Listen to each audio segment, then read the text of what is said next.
Continue. It says this technique consists of withholding information, disseminating lies, disinformation, or providing misdirection so that we cannot fully comprehend the reality that which we deal with and the forces that shape our life. And when you take the time to think about it, you hear what I said. It says disseminating lies, which is disinformation. And that is a known tactic that Esau does. He'll have truth in, well, no, you lightweight have to go search for truth to a certain thing. You can find truth out because somebody can be telling you the truth, but because the sources it's coming from, you might be like, that ain't the truth. What they say, they said the wisdom of the poor man is despised, but the wisdom of I'm not going to go look it up, but I know it's in the Apocrypha. You know what I mean? You know, a rich man can say anything, and it could be the most foolish, fucked up, retarded shit, and because he seems like he has something in this society, then therefore, oh yeah, they'll believe him. The poor man though, he looked at because he hasn't attained anything here. I had somebody literally tell me that shit one time. You know what I mean? Like when people don't realize it, literally that's how you know these people don't read the scriptures. It literally tells you that a rich man can't make it in the kingdom because they're not gonna give up. It says in the Most High said that his son. Well, it says in scripture that the Most High has chosen those as poor of the world. The rich people, you know what I mean, they have received a consolation in the book of Luke 6:24. He said the rich man has received this consolation. Most people, I mean, not saying it ain't possible. The Most High can do whatever He chooses. You know what I mean? Like, look at Moses. Moses was in a more luxurious lifestyle than his fellow Israelites, and he gave it all up to live amongst his people. But at the same time, everybody ain't got the spirit of Moses. If you read Deuteronomy, I just was reading it the other day. They said when he died, the scripture say when he died, his strength didn't abate. So he was still as strong as he was as a young man when he was an old man. And you got some dudes that's older, that's strong as fuck. I see it. You know what I mean? I know a dude right now, damn near going on 70 years old. This dude will out pull up young niggas, man. He a flat foot nigga, you know what I'm saying? But yet still like, so just like I remember one time I had to fast for a very long time. Nah, I'm not even gonna put a date on it because it's not about that or how long or anything. The point is, I remember when I was a child hearing it, I'm like, that's not possible. And then actually living it, and you're like, wow, you know what I'm saying? Like, so I believe these scriptures wholeheartedly, you know what I'm saying? Like, because especially when you get to talking to a motherfucker about it, you know what I mean? Like, you get to talk with people, don't even know half the stuff that's in the Bible because, you know what I mean, they don't read the Bible. You know what I mean? Like I said, I ain't got into this chapter yet, so I'm trying to point on stuff that's in scripture because one of the brothers was just talking about a particular brother that be speaking the truth, and sometimes it seems like he rant, but he not really rant. I think we all rant. You know what I'm saying? Like even some that don't think they rant. You know what I mean? Yeah, the scriptures got to come out. But, at the same time, the spirit is leading whatever you do it for the most part. You know what I'm saying? Even if the Most High put a wicked spirit, you know what I mean? Like how you go off in the middle of a lesson. You know what I'm saying? So that makes other people aware about you. You know what I mean? Let me watch that, brother. You know what I'm saying? Now, don't get me wrong. Anybody can mess up. I've messed up. I've watched elders on down to, you know what I mean?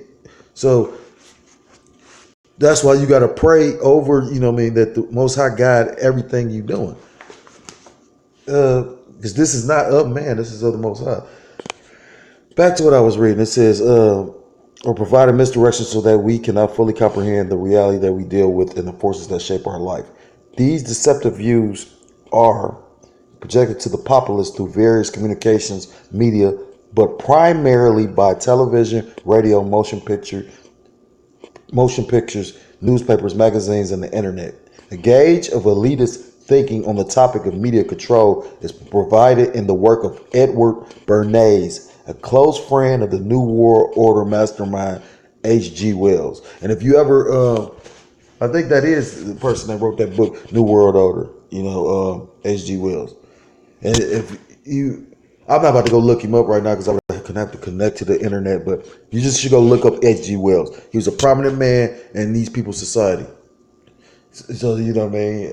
I believe an author. You know what I mean. But if you go and look up Edward Bernays, he actually was related to Sigmund Freud.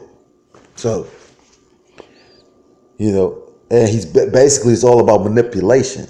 He came up with the whole like the tactics that they still implement today. These Edomites still implement his tactics of and you see how old this is 1928, 1955. Bernays wrote Crystallizing Public Opinion, 1928, Propaganda, which is the most known one, 1928, and The Engineering of Consent, 1955. And Propaganda, Bernays wrote, a civilization becomes more complex and as the need for invisible government. And if you was watching that family, it spoke on it.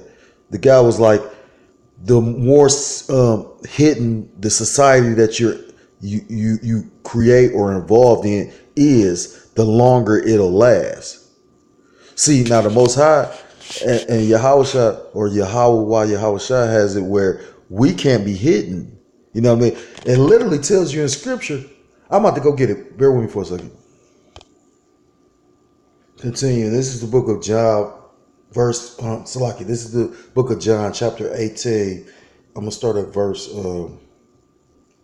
19, because the point is in 20. It says, the high priest then asked Yahushua of his disciples and of his doctrine. Now, mind you, this is a direct question, or he's directly talking to Yahushua, the Messiah, Hamashiach. It says, verse 20, Yahushua answered him, I spake openly to the world. I even taught in the synagogue and in the temple, whether the Jews always resort, and in secret have I said nothing. So he didn't secretly, do these councils like these G7 summits and all these think tanks like the Club of Rome and fucking the Bilderberg Group and the Committee of 300, where everybody's opinion is not involved. This is not and everyone openly done, and everybody's that's how you know what they're doing is not for everybody's benefit. Come on, like I said, this place is a system of classes. You know what I mean? You got the rich and the poor, and now you got an even bigger gap between the rich and the poor. Through these upheavals and times of financial distress, you've had people make off and get wealthier. You know what I'm saying? Like, so my point being, Messiah's, that show the family that he was saying that is secret, that's gonna give you strength. But the Messiah is saying, because you're gonna have martyrs in this thing. The Messiah says that you got to go out to the highways and hedges and declare. What does it say in the book of Isaiah 58? I'm about to get that and then go back into it, because it says, what did it say? It say, spare not. Lift up the verse. This is Isaiah 58 and verse 1. Cry aloud, spare not. Lift up thy voice like a trumpet, and show my people their transgressions, and the house of Jacob their sins. So we're what's the word? Commanded to go about to the highways and hedges and actually proclaim the downfall of this wicked ass place, the judgment of these heathen ass nations that plotted against us, and the transgressions of our people. Because at the end of the day, we want our people to come back to the Most High. Now, we all know that 2/3 ain't going to come back, but at the same time, at the end of the day, because it literally tells you that all eyes shall see him. So at the end of the day, everybody's going to actually, no matter what you believe, people that have believed all their life, oh, it's not no God, they're going to see it. You know what I mean? And then you're going to have no excuse, because everybody have seen these crazy ass niggas, because that's what we label. These crazy ass niggas have been on the corner. Everybody's seen, even CNN. Remember? Continue. It says that civilizations become more complex, and as the needs for invisible government has been increasingly demonstrated, the technical means that have been invented and developed by which public opinion may be regimented. With printing press and newspaper, the telephone, telegraph, radio, and airplane ideas can be spread rapidly and even simultaneously across the whole of America.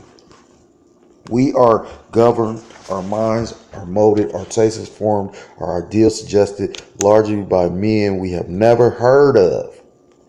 Whatever attitude one chooses to take toward this condition, it remains a fact that in almost every act of our daily lives, whether in the sphere of politics or business, our social conduct or our ethical thinking, we are dominated by a relatively small number of persons, a trifling fraction of our 120 million who understand the mental processes and social patterns of the masses. It is they who pull the wires which control the public mind and who harness social forces and contrive new ways to bind and guide the world. And that's the spirit, because if you watch that family, literally the guy that came and asked the question about who was the heroes of the Bibles and then brought up, I think it was the guy that interviewed them in the beginning. Because he was like, y'all was chosen for this. And then it went into the whole David was chosen. But he said basically, we're grooming you to be the rulers of the world. I'm going to stop there.